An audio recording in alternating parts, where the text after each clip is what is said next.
member for Forrest. Thank you, Mr Speaker. I'm calling on the federal Labor government to immediately expand the listing of Trikafta on the PBS to children aged 6 to 11 with cystic fibrosis. In November of 2022, the PBAC recommended that access to Trikafta be expanded to these children. There are approximately 500 children waiting for access to Trikafta, and there is no reason for the government to delay this listing. These wonderful young people deserve access to the best medications possible, because the treatment will make a profound difference to their lives, reduce the need for hospital admissions, reduce the need for lung transplants and improve their quality of life.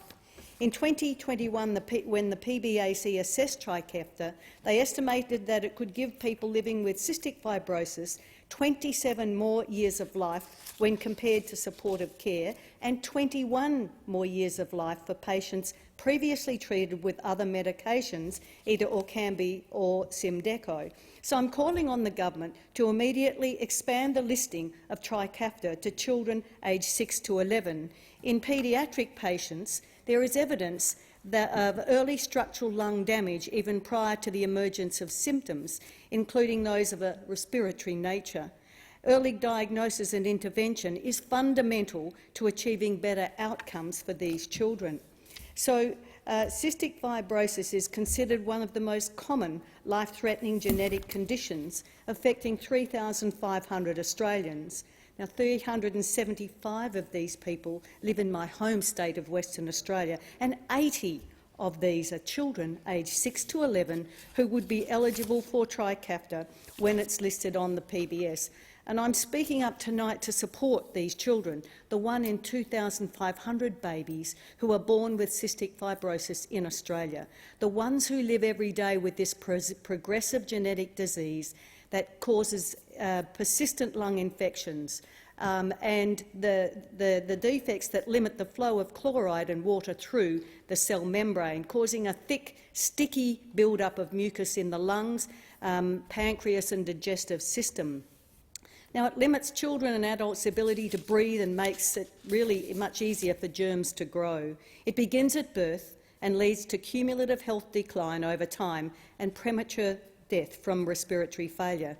The most recent figures I saw set the median life expectancy with Australians for cystic fibrosis at 47 years, significantly lower than the average Australian, and there is no cure.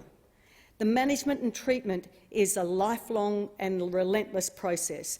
There are people with cystic fibrosis who may have to take up to 60 capsules a day to help digest food and have up to 4 hours a day of airway clearance physiotherapy.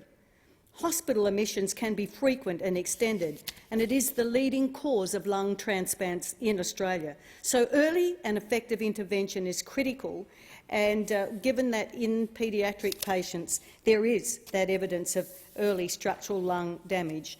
Well, while we were in government, in the coalition government, we listed Trikafta, Orkambi, Symdeko. They were amongst the 2,800 new or amended listings we added to the PBS. It was a $15 billion investment, and Orkambi was also expanded for children from 2 to 5 years of age.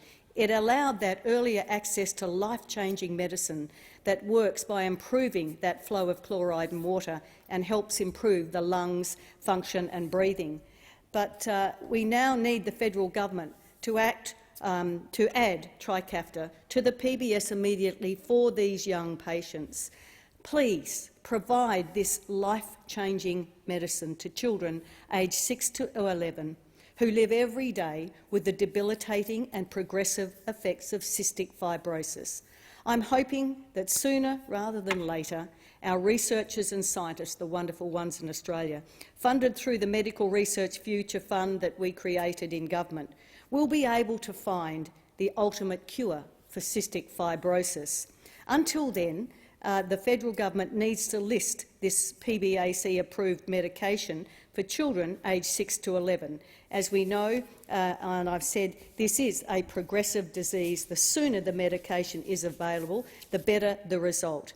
And we've certainly had that recognised by other governments in other countries who've already granted access to Trikafta in this age group, and I strongly urge the Australian government to do the same. The question